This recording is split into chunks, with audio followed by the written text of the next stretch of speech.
at Huayra's tomb. Not quite sure who the guy is, but I'm still being in information board somewhere. So this is very looking forward to.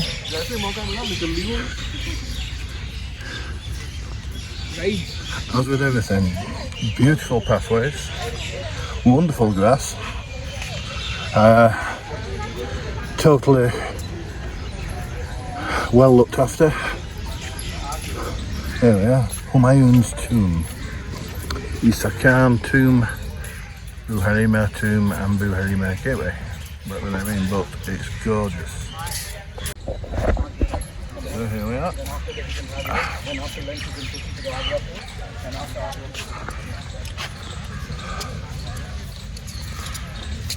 at that.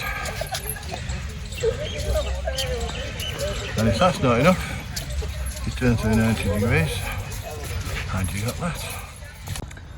So as we approach this tomb, it seems they didn't bother making a gate. They just knocked a hole in the wall, which is sort of, well, it's all part of the charm, isn't it, at the end of the day? You don't come here to see things that you'd see at home. You come here to see things like that, stuck in the middle of a patch of grass with steps up to the roof. And you come to see beautiful gardens and things like this, which I'm about to enter.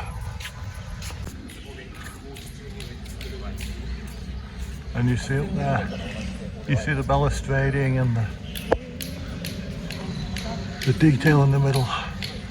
This is what we have come to expect of India. They have a culture so far beyond what we have in England. It is amazing, truly amazing. And when you come out, you're in the Buharima enclosure. You can hear the birds. Tropical stuff everywhere, hardly surprising. And just, wow, it's all I can say. These places have to be seen to be believed. Moving back, we have this is what they're doing. This is part of what they're trying to do to regenerate the area. So, this is where we are. This tells you how they're going to conserve it. And we are right in the middle. That little gate in the middle, you can see, that is what we have just come through. I mean, now you're going to walk down to this big thing here. Then I think we'll take a bit of a walk over there before going back via the enclosures to the gate. It is truly amazing. As you can see, they're restoring the historic tower. That must be taking a while. And the platforms that they used to walk on. Just a big job of restoration going on here.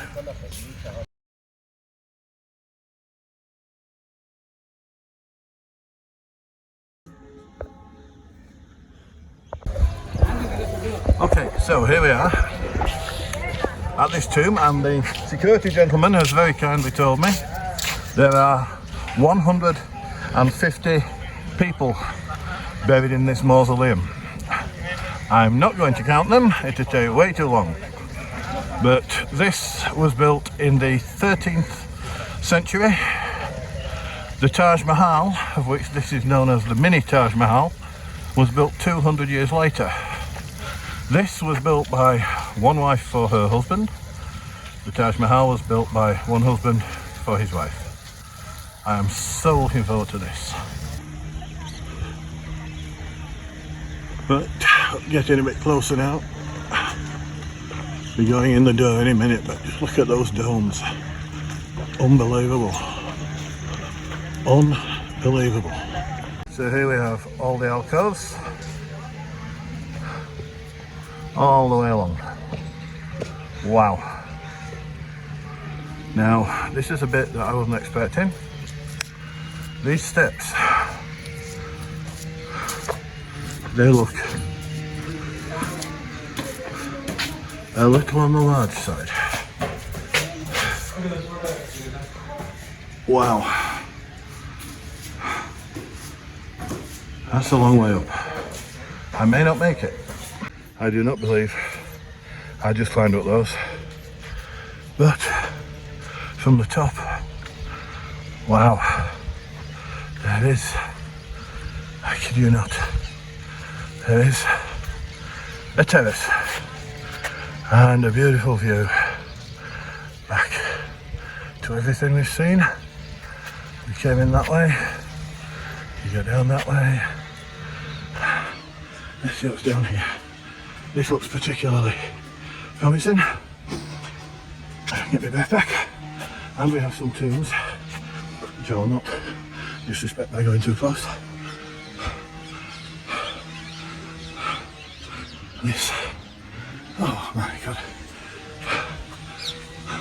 And then over there, in the distance, there's another one. Oh god. There's just so much. Time to break.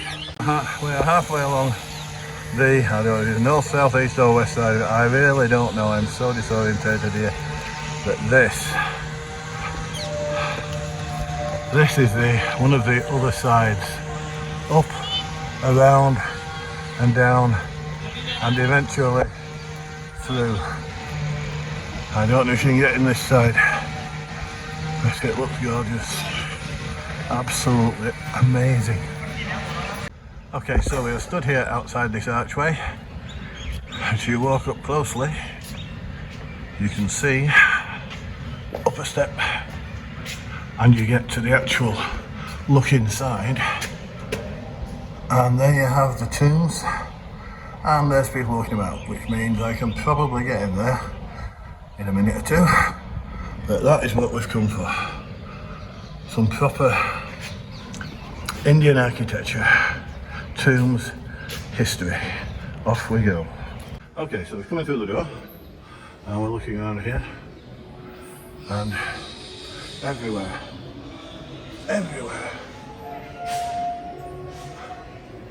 there's architecture.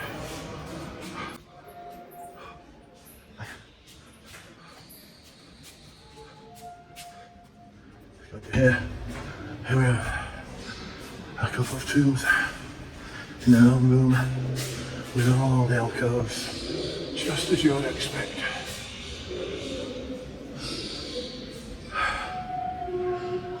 Amazing. The superlatives, I don't have any, I have no words. And as we come out into the next one, this one is even bigger, even more beautiful, and contains just a single tomb. And it is an important tomb because it has, I don't know what they're called, but it has one of these hanging over it. I'm presuming this is the actual Humayun's tomb itself, or if not himself, someone important. And then, as we come back out into the sunshine, over there is yet another tomb, and those steps look inviting, so I think we'll go down there. Okay, I am sat finally in some shade, a small way from the palace, trees to give you shade, some nice water, and basically everything you need. It is now just after midday, and as they say, mad dogs and Englishmen go out in the midday sun. I am absolutely roasted.